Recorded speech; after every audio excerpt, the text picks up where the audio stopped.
Hi, and welcome to the channel. Here we share stories that touch the soul. Enjoy listening. I never thought a Christmas tree could make me feel guilty.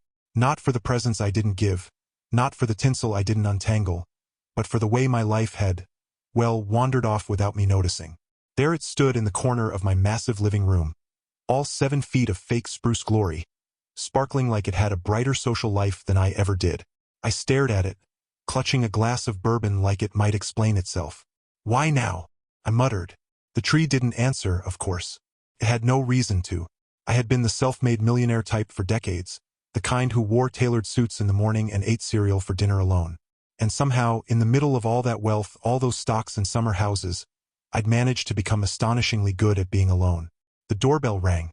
I froze. At my age, doorbells are either a neighbor asking for sugar or a scam artist pretending to be a long-lost relative. I peeked through the frosted glass and saw a woman, red scarf, bright smile. The kind that could light up a room and simultaneously make you feel like an amateur human. "Oh no," I whispered. Not her. Her name was Clara, though that might as well have been code for trouble wrapped in cashmere. I hadn't seen her in 30 years, not since college, when I had managed to convince myself that ambition was more important than love. Or maybe I just wasn't ready. Either way, she had been my first big mistake, my first heartbreak, and apparently my first Christmas reminder that karma has a twisted sense of humor. "Hello, Mr. Thompson," she called, cheerful as ever. "I hope I'm not interrupting your holiday preparations." I coughed, cleared my throat, and attempted something resembling charm. "Clara, fancy seeing you, alive." Not my finest line, but it would have to do. She stepped inside, and immediately the house felt smaller. Not in square footage, impossible, but in spirit. Her laughter bounced off the vaulted ceilings, and I realized I had spent years decorating my home with silver and gold, while forgetting how much warmth actually mattered. "You're still living here alone?" she asked, raising an eyebrow, scanning the grand piano, the marble floors, the chandelier that probably cost more than most people make in a year. "I prefer the company of furniture," I said. The joke fell flat, but she smiled anyway, a predator who knows it's winning. Over the next few days, Clara became both my torment and my delight. She invited herself to help with Christmas, which, in retrospect, was a brilliant tactic. One minute she was critiquing my taste in ornaments. "Really? Tinsel on a fake tree? Amateur hour." And the next, she was laughing at my burnt attempts at baking cookies. Somehow, between flower fights and untangling fairy lights, I realized I was falling back into a rhythm I hadn't felt since my 20s. Being genuinely, recklessly, a little foolishly human. Then there was the phone call from Helen. My ex-wife, though ex-wife sounds far too tidy for the chaos she brought into my life. She was coming to town, supposedly for the holidays, though I suspected curiosity more than tradition. The last time I had seen her, our relationship had ended in something that could politely be called mutual resentment, but truthfully was more like a friendly duel with words sharper than swords. Christmas, I discovered, has a way of arranging coincidences that feel suspiciously like fate. Or perhaps it's just my guilty conscience having a very bad sense of timing. Within a week, my quiet mansion was invaded by old flames, mischievous relatives, and friends who seemed to have mistaken my guest list for a reality show casting call. Somewhere between the 3rd ornament falling off the tree and the 5th burnt cookie, I realized 2 things. 1, I might be the only person who could survive this chaos with a sense of humor intact. And 2, miracles do happen, though they rarely announce themselves with the fanfare you expect. Sometimes, they arrive disguised as past mistakes, wearing red scarves and remembering every detail of your youth you hoped no one would. By the time Christmas Eve rolled around, I was exhausted, exhilarated, and entirely unprepared for what was coming. I didn't know if I was going to survive the onslaught of old memories, stolen kisses, and small betrayals hiding under festive bows. But I had a feeling that, by midnight, something would change. Something would finally make all those lonely years make sense, if only in the soft, glowing way that Christmas lights reflect on bourbon glasses. And then, in the quietest moment of the night, while the fire flickered and the snow tapped against the windows like a timid visitor, I heard it. The unmistakable sound of someone laughing in a way that meant I might just be saved. Saved from what, exactly? My solitary existence, my own carefully constructed fortress of control, my lifelong habit of putting ambition over affection? I didn't know yet, but I knew one thing with absolute certainty. Christmas had finally decided to intervene. and somehow I was going to let it. The day after Clara's arrival, I realized that my mansion, which had always felt vast and imposing, could suddenly accommodate an army of ghosts from my past, or at least one very persistent one in red cashmere. She was in the kitchen when I emerged, wielding a spatula like it was Excalibur, and an expression that suggested she was either plotting something or auditioning for a holiday cooking show. "Breakfast," she declared.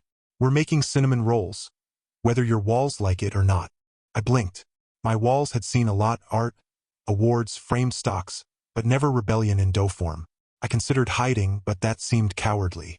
So I muttered something about needing coffee first, which, in retrospect, was both true and cowardly.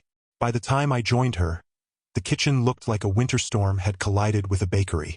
Flour dusted the counters, and my cat, Mr. Whiskers, was considering the ethics of leaving the house permanently. Clara didn't notice. She was humming, oh yes, humming, the kind of tune that immediately makes you wonder if it should be illegal to be that cheerful. "So, tell me," she said, sprinkling cinnamon with surgical precision. "You've been alone all these years, and not one mistake big enough to call me back?" "I like to call them careful life choices," I said, but my voice had a nervous edge. Her eyes narrowed. "Careful? You mean lonely." Touché. Before I could defend myself, my phone rang. I ignored it. Then it rang again. Then, on the third ring, a voice I had spent decades trying to forget whispered, "Arkadii." It was Helen, my ex-wife, ex-lover, ex-patience. Somehow, she had decided that Christmas was the perfect excuse to invade my fragile sense of normalcy. "I'll be in town tomorrow," she said, tone casually menacing, "and I expect an invitation to your Christmas extravaganza." I hung up immediately. My heart, which had been doing a delicate two-step, decided to start a full-on samba. Between Clara's relentless cheer and Helen's impending arrival, my plan for a quiet, bourbon-fueled holiday was evaporating faster than snow on a warm sidewalk. Clara, ever perceptive, caught the tail end of the conversation. "Ex-wife, this should be fun. Do you keep her name in a glass jar for emergencies?" I snorted. "Very funny. No, I prefer to experience regret live." We spent the afternoon decorating, which in my mind was a dignified, controlled affair. In reality, it resembled a cross between a circus and a sitcom. Clara had dragged out boxes of ornaments I hadn't seen since the last millennium. Some were family heirlooms. Some were questionable purchases from late-night infomercials. And of course, the cat had decided that shiny balls were worthy of combat. At one point, Clara picked up a particularly gaudy ornament, a glitter-covered reindeer wearing sunglasses. "What's this?" she asked. "That," I said, "is called Bad Decision Number 73. She laughed. "I like it. Fits your house." By the time night fell, the tree was a chaotic masterpiece, and I realized something profound. It was beautiful, imperfect, slightly terrifying, but alive, just like Christmas itself.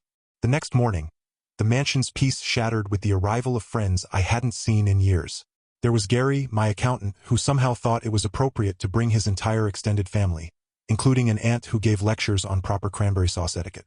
There was Marcy, an old flame who had once made me question every rational decision I had ever made.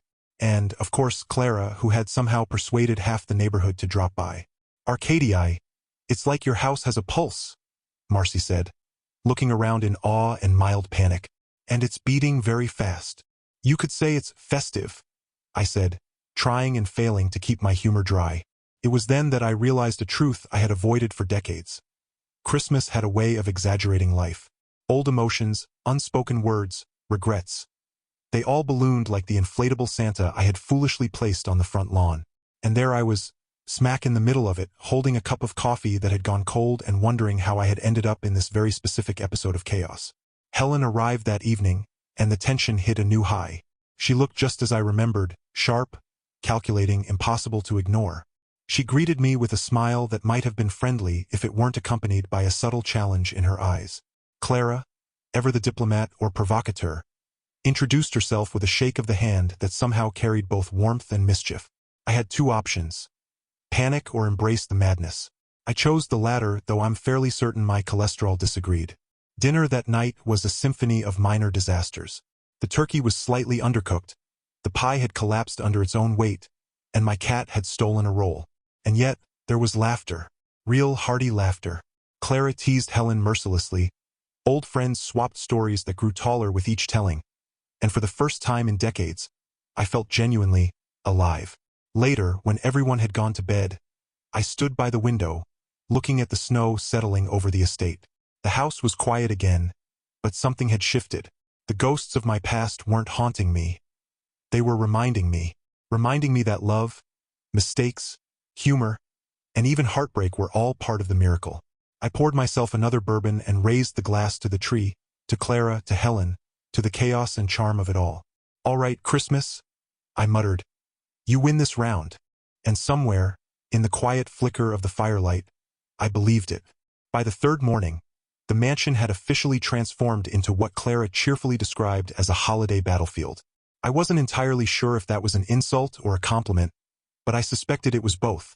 The halls were strewn with ribbons, broken ornaments, and half-eaten cookies that might have been considered evidence of a minor crime scene. Mr. Whiskers, the cat, had barricaded himself behind the piano and was glaring at everyone like a tiny, furry general. Clara, unsurprisingly, was undeterred. She had appointed herself commander of all things festive, which meant yelling orders in the kitchen while simultaneously making me feel like a complete amateur in my own home. "Arkadii, you cannot just stack ornaments in a pile," she scolded. "It's called arranging, not engineering a potential avalanche." I tried to defend myself. "I thought it added character." She rolled her eyes. "You're hilarious. And I mean that in the way a toddler finds a cat chasing its tail hilarious." Despite the chaos, there was a rhythm forming. People arrived in waves, friends, old neighbors, acquaintances who apparently knew my schedule better than I did. Each arrival brought a new layer of noise, nostalgia, and subtle chaos. And every single person seemed to know exactly which memory to pull to make me simultaneously laugh and groan. Helen was particularly lively. She had an uncanny talent for slipping into a room and immediately making you question every decision you'd made in the past decade. She wandered through the mansion, sipping my fine whiskey and offering commentary on everything from my choice of curtains to the alignment of my Christmas lights. "Did you always have this many regrets, or did they multiply with age?" she asked at one point, not even looking at me. "I think they come with interest," I muttered under my breath, though I suspect she heard. The real trouble began when I realized Clara and Helen were deliberately orchestrating small skirmishes under the guise of holiday fun. A misplaced ornament here, a slightly insulting comment there. I found myself sandwiched between nostalgia and desire, between caution and temptation. For a man who had spent decades perfecting control, this was unsettling. It was during one particularly tense moment in the living room that disaster, or miracle, depending on how you look at it, struck. Clara decided it would be a brilliant idea to reenact a scene from a classic holiday movie. I was conscripted into playing the lead, which meant donning a ridiculous costume, complete with a Santa hat 3 sizes too small and an unnecessarily long scarf. Helen, of course, decided this was the perfect opportunity to critique my acting. "Honestly, Arkadii," she said, trying to suppress a grin, "if you were any stiffer, you'd be eligible for historical preservation." I laughed, which may have been a mistake. Laughter has a curious way of loosening more than just facial muscles. It loosens old memories, old habits, old feelings. And as I looked between Clara's bright eyes and Helen's smirk, I realized just how much I had underestimated the power of people who once mattered to you. The evening passed in a blur of half-hearted skits, improvised carols, and the occasional food fight. At one point, I caught Clara sneaking flour into Helen's hair while her back was turned. I wanted to intervene, but the sight was too amusing. Helen retaliated by flicking frosting at Clara, which sent Mr. Whiskers into a hissing frenzy, and the resulting chaos could have been choreographed for a slapstick comedy. Somewhere amidst the laughter and mild injuries, I found myself alone in the study, nursing a glass of bourbon and reflecting on the absurdity of it all. 30 years of life had led to this. A house full of past loves, friends who doubled as frenemies, and a Christmas tree that glowed with an almost smug sense of accomplishment. I heard a soft knock at the door. Clara peeked in, her expression unusually serious. "Arkadii," she said, sitting on the edge of my desk. "Do you remember what it felt like to care about someone so much it scared you?" I thought about it. Thought about Helen, about Marcy, about the fleeting connections that had once seemed permanent. I realized the answer was yes. It had scared me, and it still did just thinking about it now. "You're asking the wrong person," I said, trying to deflect with humor. "I'm the one who's been perfect at being alone for decades. Scared of caring is my specialty." She laughed softly. "You're terrible at lying." Her words hit me harder than any heartbreak ever had. She was right. I wasn't good at hiding it anymore. The truth had a way of slipping through the cracks, especially when laughter and nostalgia and a little chaos combined like they had in my mansion over the past few days. Later, the night wound down. The guests had departed, or at least retreated to various corners to sleep, and the house finally settled into something resembling quiet. I found Helen in the library, reading by the fire. She looked up as I entered, and for a moment, the years melted away. No anger, no judgment. Just the two of us, facing the consequences of choices we'd made decades ago. "You know," she said, setting her book aside, "Christmas really does change people." "I thought it was supposed to be magic," I said, sitting across from her. "Magic," she repeated, "and a little chaos. Apparently, that's the combination that finally wakes you up." We sat in silence for a moment, and I realized that the mansion, the tree, the laughter, the flower, and even Mr. Whisker's disdain had all conspired to create the perfect storm. A storm that, for the first time in years, felt less like punishment and more like possibility. I wasn't sure what tomorrow would bring. Another misunderstanding? Another secret revealed? Perhaps a minor betrayal disguised as a joke? Maybe. But one thing was certain. Christmas had begun its work, and somehow, amidst the mess and the memories, the miracles, both small and monumental, were just beginning to stir. And as I closed my eyes that night, listening to the wind against the windows and the faint echo of laughter from the empty halls, I knew that this holiday, this chaotic, unpredictable, ridiculous holiday, was about to change everything. The morning after the holiday battlefield incident, I awoke to an alarming realization. I had somehow become the epicenter of a Christmas storm that could rival any snowstorm outside, or at least, a storm measured in emotional chaos per square foot. Clara was already in the kitchen, humming the theme to some movie I vaguely remembered but had never liked. She wielded a spatula like a wand, producing cookies that were both dangerous and oddly delicious. "You're awake. Excellent!" she exclaimed, eyes sparkling like sugar-coated mischief. "We have a very important task today. Holiday decorations on the second floor. And yes, it's mostly your responsibility to hold the ladder without falling." I groaned. Responsibility? I thought we agreed chaos was the theme. "Chaos is only effective when someone respectable keeps the ladder from tipping," she replied. Her grin made me suspicious. Dangerous, mischievous, borderline villainous. Exactly the sort of grin that used to get me into trouble in college. I climbed the ladder anyway, conscious that my joints creaked like an old door, and my ego was dangling precariously along with a string of lights. At the top, I almost lost my balance trying to untangle a particularly stubborn garland. Clara, sensing opportunity, snapped a photo, laughing maniacally. "Future blackmail material," she shouted. Before I could argue, Helen appeared at the base of the ladder, holding 2 mugs of coffee and looking impossibly serene. "Careful, Arkadii," she said, voice honey-smooth. "Gravity is not as forgiving as your life choices." I gave her a dry look. "Thanks for the pep talk." She smiled, and for a moment, I caught myself thinking about the old days, when life had been reckless, beautiful, and terrifying all at once. Something about that smile stirred something in me, something I hadn't felt in decades. By mid-morning, the mansion had filled with more friends, neighbors, and at least 3 people whose names I didn't know but who apparently thought it appropriate to sing carols while dancing on top of ottomans. I had lost track of how many cookies had been burned, ornaments shattered, and minor arguments sparked over whether tinsel should hang vertically or diagonally. At some point, Clara cornered me by the fireplace. She leaned close, lowering her voice to that conspiratorial pitch that always made me nervous. "You know," she whispered, "you're really bad at hiding feelings." I swallowed, trying to muster charm. "I prefer to call it strategic ambiguity." "Strategic ambiguity?" she repeated, like she was savoring the absurdity. "I like that. Sounds fancy. But it won't save you from noticing things you've been avoiding for years." Before I could respond, a loud crash echoed from the dining room. I rushed in to find Helen holding a tray of cookies, frozen mid-fall, glaring at Marcy, who looked simultaneously guilty and triumphant. Somehow, the cat had managed to fling a stray ornament into the chaos, and everyone was yelling over each other like a minor natural disaster. Clara appeared behind me, arms crossed, surveying the scene.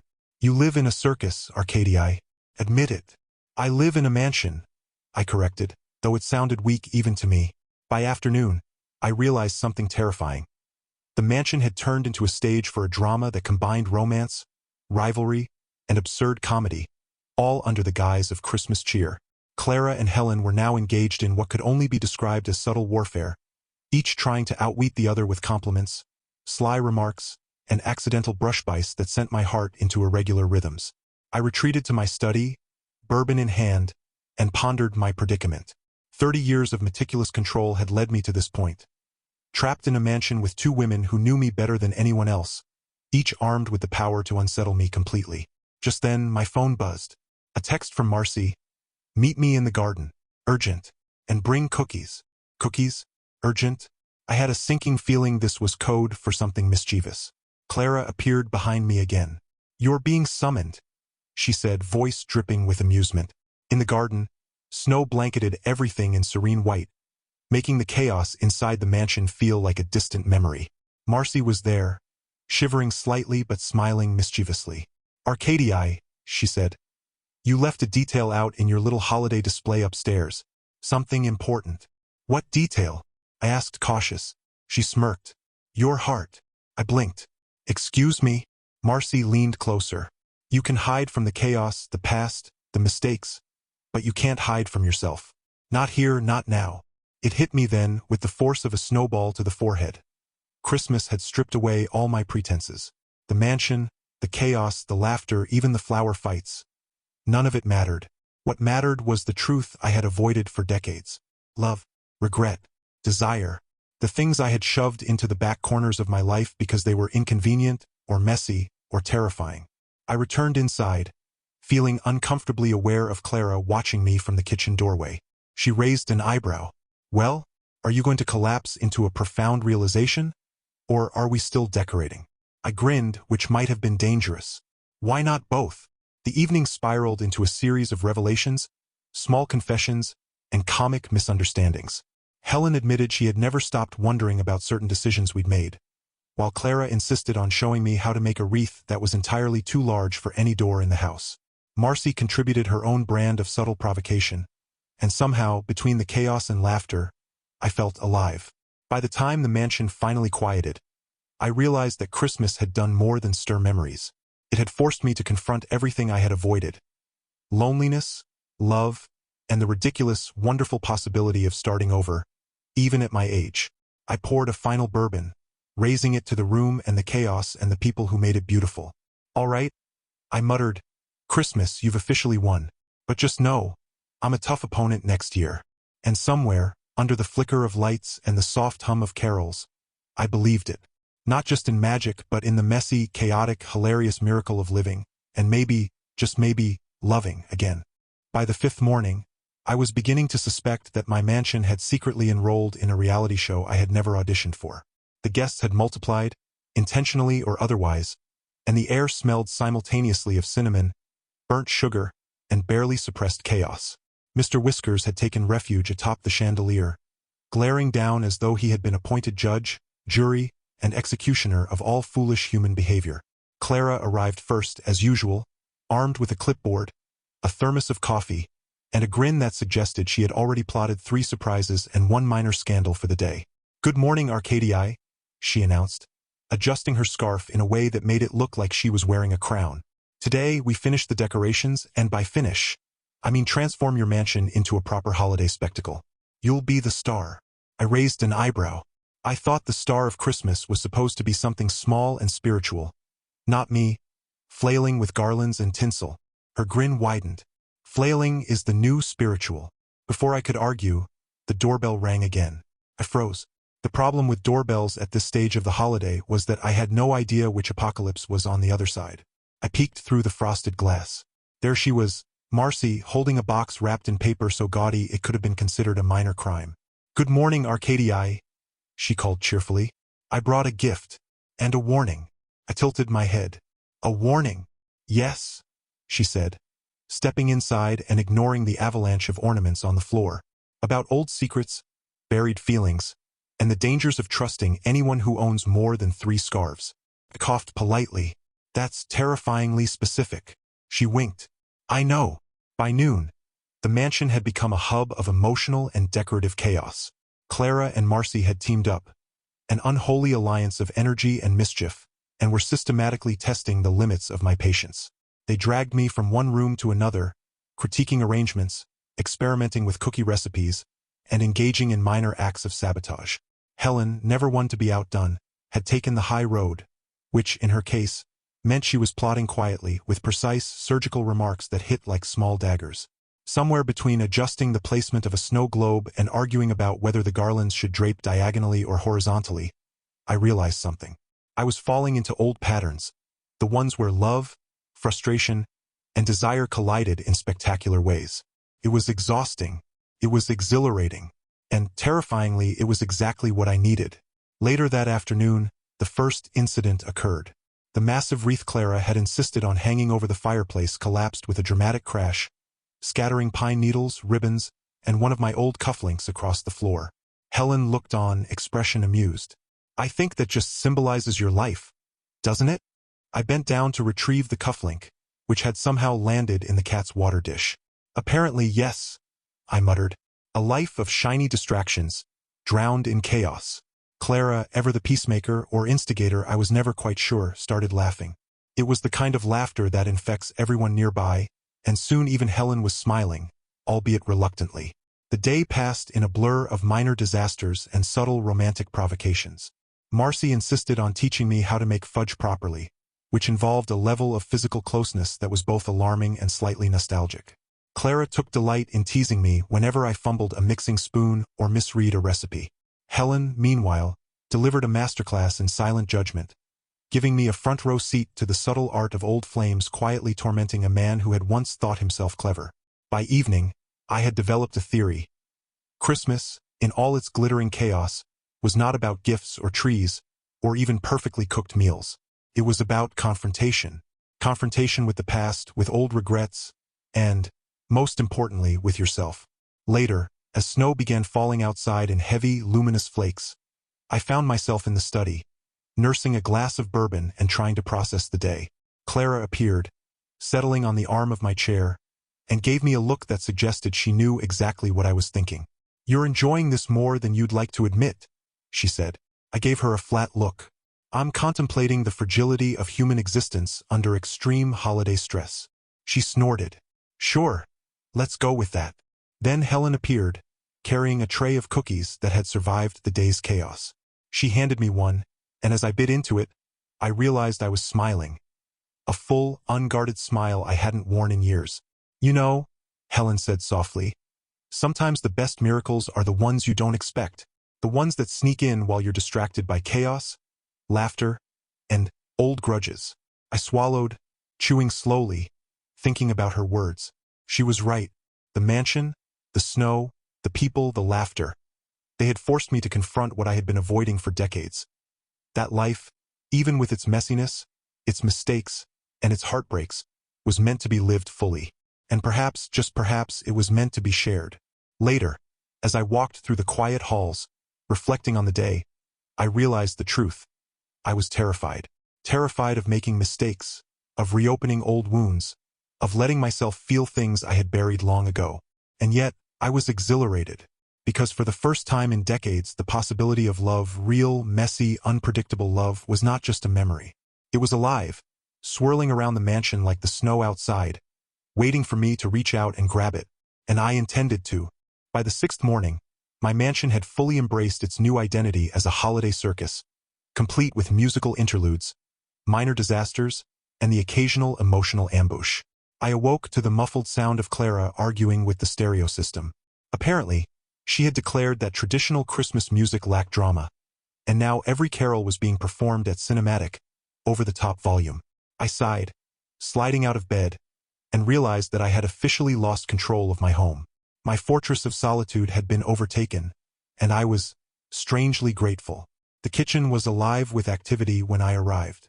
Helen was delicately arranging a plate of cookies while Marcy was attempting to teach Mr. Whiskers the art of trust. The cat, of course, was less than cooperative. Clara, standing on a chair with her arms raised like a conductor, barked instructions at everyone. "Arkadii," she called. "Today we're tackling the garden lights. And yes, this will involve ladders, coordination, and a minor risk of frostbite. I nodded sagely, trying to convince myself that adult male dignity was irrelevant in the face of such holiday chaos. The first incident occurred mid-morning. Marcy, apparently inspired by some mischievous impulse, had placed a glittery snowflake ornament on the top of the chandelier.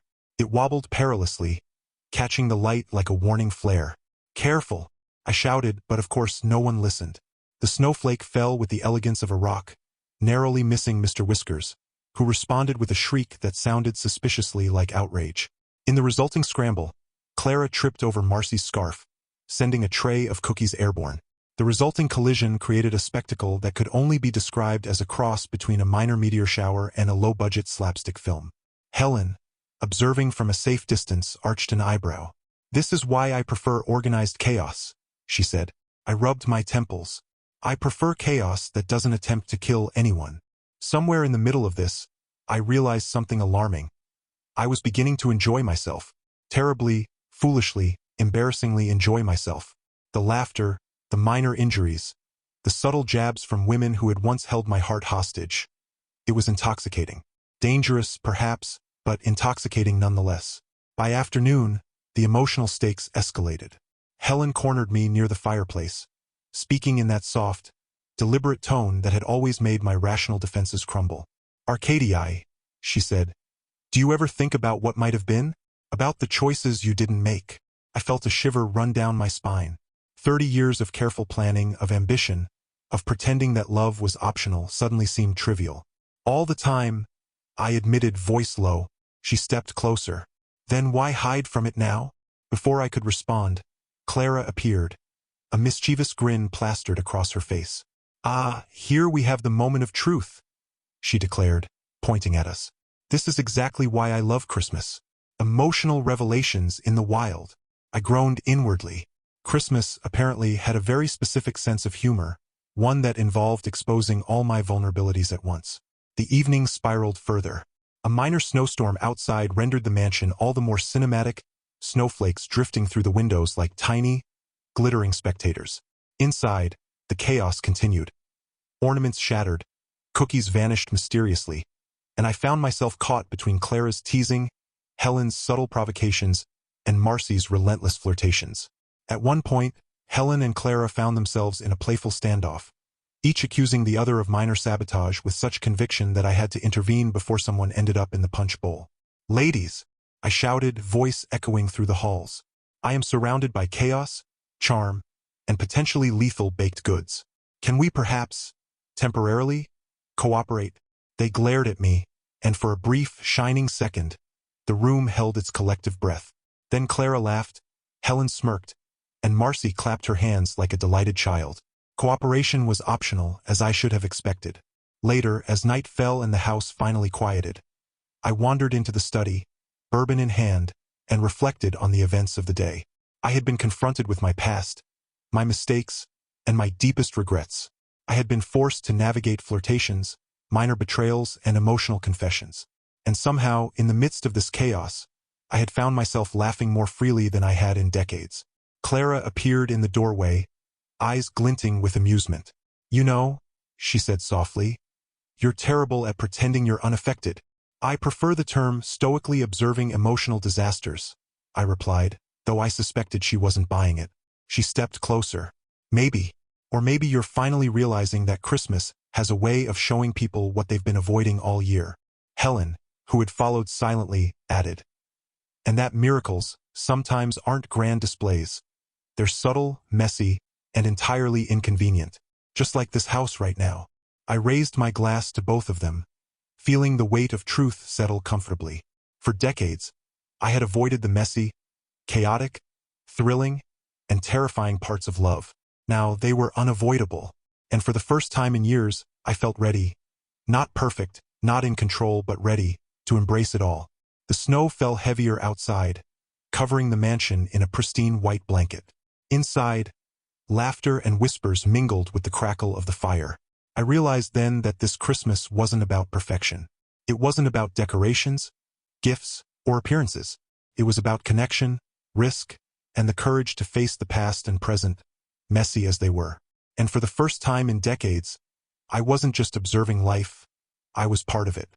By the 7th morning, My mansion had officially descended into something resembling organized anarchy. The halls were strewn with ribbons, half-empty cookie plates, and ornaments that had experienced more falls than my ego over the past decade. Even Mr. Whiskers, now firmly entrenched in his role as tiny, judgmental overseer of human folly, seemed exhausted. Clara, as usual, was the first to rise, already humming a festive tune while wielding a broom like a scepter. "Arkadii, we have urgent matters of decoration," she called from the kitchen. "The garlands are misbehaving again, and the wreath refuses to cooperate." I emerged, bleary-eyed, with coffee in hand. "I'm fairly certain chaos doesn't qualify as urgent, Clara. Clearly, you've never dealt with a rebellious wreath," she said, tilting her head, eyes twinkling. "Also, that scarf you wore yesterday is now considered an accessory of shame." Before I could respond, Helen appeared, holding a tray of cookies shaped like stars and snowmen. She gave me that infuriating look she always did, the one that combined mild judgment with a subtle, unspoken challenge. "Arkadii," she said, "the cookies are almost perfect, but I think they reflect your general approach to life. Well-intentioned, slightly chaotic, and delicious if handled carefully." I sipped my coffee, trying to ignore the way her words lingered, like a small, unexpected arrow to the chest. Then came Marcy, bursting in with her signature energy and a mischievous grin. "Good morning. I've got ideas, and possibly a small emergency involving your snow globe collection." I groaned. "I thought emergencies were for firefighters, not holiday enthusiasts." Marcy winked. "Nope, it's tradition." The day's first major incident occurred in the garden. Clara had decided it was essential to string lights along the tallest trees, which involved ladders, tangled extension cords, and a precise calculation of risk versus spectacle.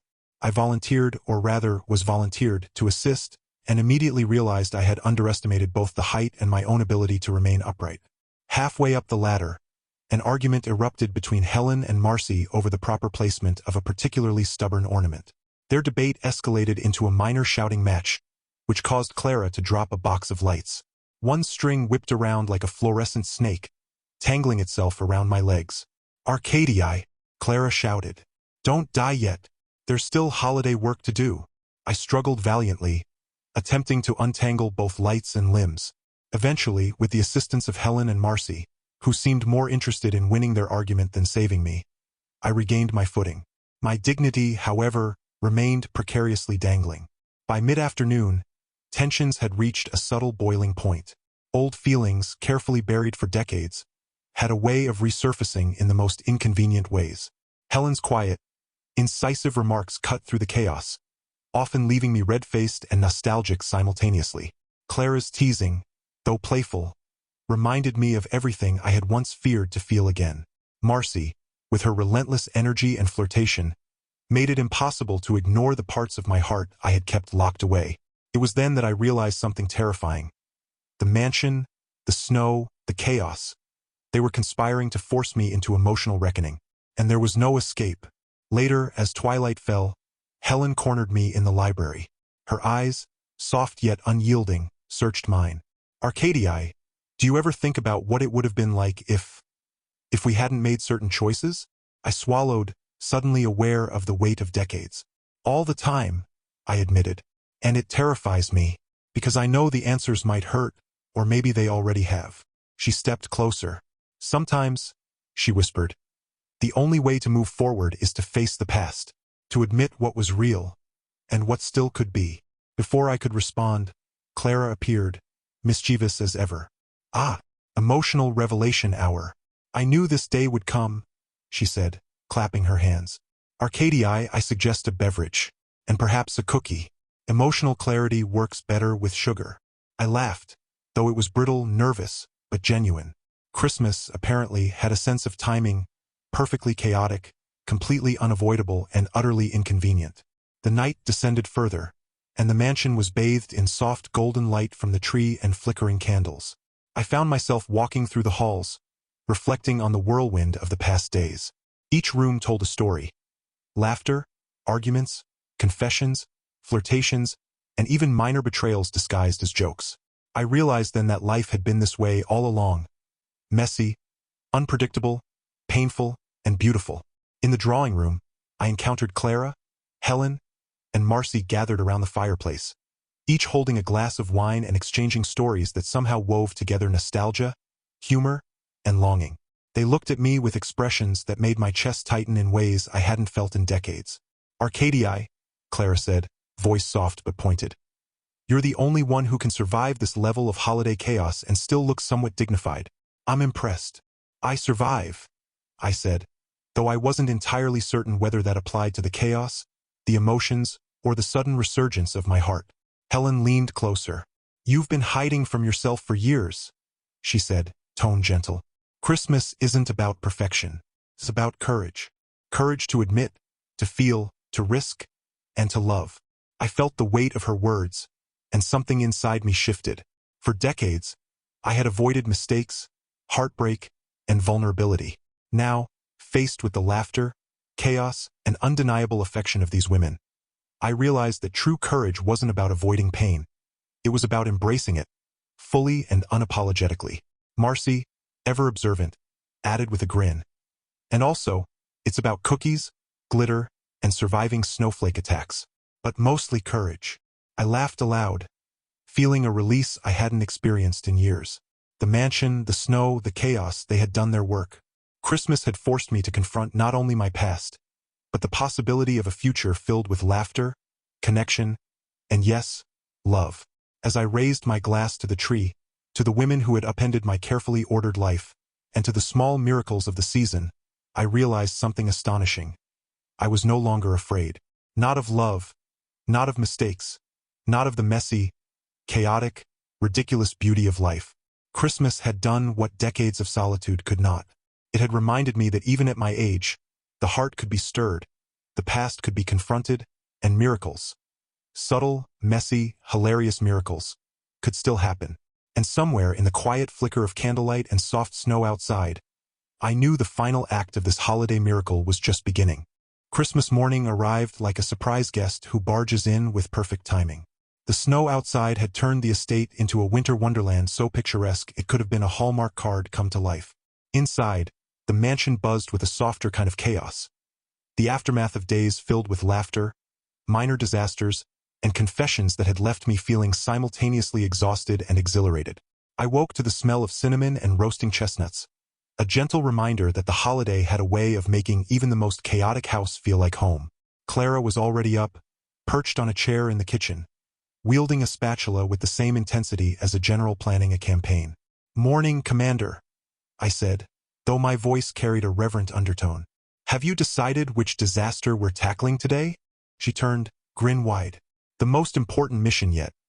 Making sure everyone feels loved, appreciated, and mildly terrified by the sheer perfection of my cookie arrangements." I groaned, but the sound carried a note of genuine fondness. After all, this was Clara. Irrepressible, infuriating, and endlessly capable of making even mundane tasks feel like grand adventures. Helen appeared then, carrying a tray of fresh pastries. Her calm presence contrasted beautifully with Clara's chaotic energy. She gave me a small, knowing smile. "Arkadii," she said softly, "I think it's time we stop hiding from what matters." I swallowed hard. For days, the mansion had been a battleground of past regrets, flirtations, and subtle provocations. And now, in the soft morning light, I realized that the battlefield was over. The only thing left was honesty, and perhaps courage. Before I could respond, Marcy appeared, glitter in her hair and mischief in her eyes. "Breakfast, and perhaps a small miracle if we're lucky." I laughed. "Small miracle? What kind of miracle requires flour on the ceiling?" "Any proper Christmas miracle," she replied, grinning. The morning unfolded in a delicate blend of chaos and revelation. Guests wandered through the mansion, exchanging hugs, laughter, and stories that highlighted both the absurdity and beauty of life. The decorations, once threatening to topple at any moment, now seemed to glow with warmth, a reflection of the people gathered within. It was during breakfast that the first confession came. Helen, calm yet resolute, reached across the table and took my hand. "Arkadii," she said, voice steady, "I never stopped caring about you. Not then, not now. And I don't want to pretend otherwise anymore." Time seemed to pause. The air, scented with coffee and cinnamon, felt charged. I stared at her, heart thudding, memories of decades past flashing like a montage. All the mistakes, all the regrets, all the careful avoidance of vulnerability, it led to this moment. Helen, I began, though words failed me. I thought I had hidden from it all, but I can't anymore. I've been waiting for Christmas to remind me of what I was too afraid to admit. Clara, standing nearby, raised an eyebrow, lips twitching in amusement. Finally, took you long enough, old man. Helen smiled softly, her hand still in mine. It took the right chaos, the right people, and yes, the right holiday. As if on cue, Marcy clapped her hands. I declare this a miracle. And now, Arkadii, you get to live happily ever after. Or at least for the rest of breakfast. The laughter that followed was warm, genuine, and contagious. Even Mr. Whiskers appeared, cautiously descending from his chandelier perch to observe the piece. For the first time in years, I felt the impossible.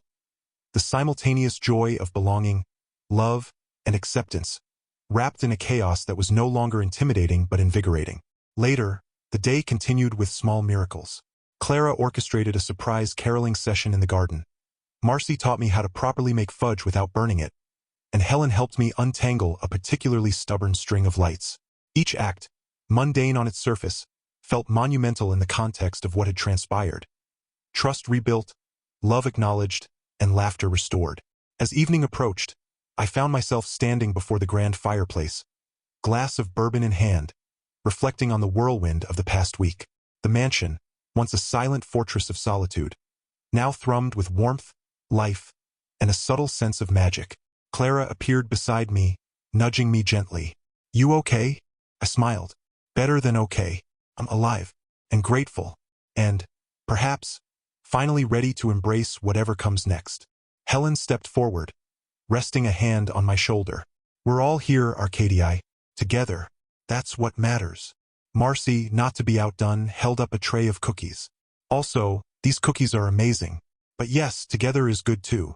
I laughed, raising my glass in a toast to the women who had shattered my carefully constructed solitude and rebuilt it with chaos, love, and humor. To Christmas miracles, I said. To Christmas miracles. They echoed, smiles bright, hearts open, and the mansion alive with warmth. Outside, snow continued to fall, blanketing the estate in white. Inside, the fires of friendship, love, and laughter burned brighter than any Christmas lights. And as I stood among the women who had changed everything, I realized the ultimate truth. Christmas wasn't just a holiday.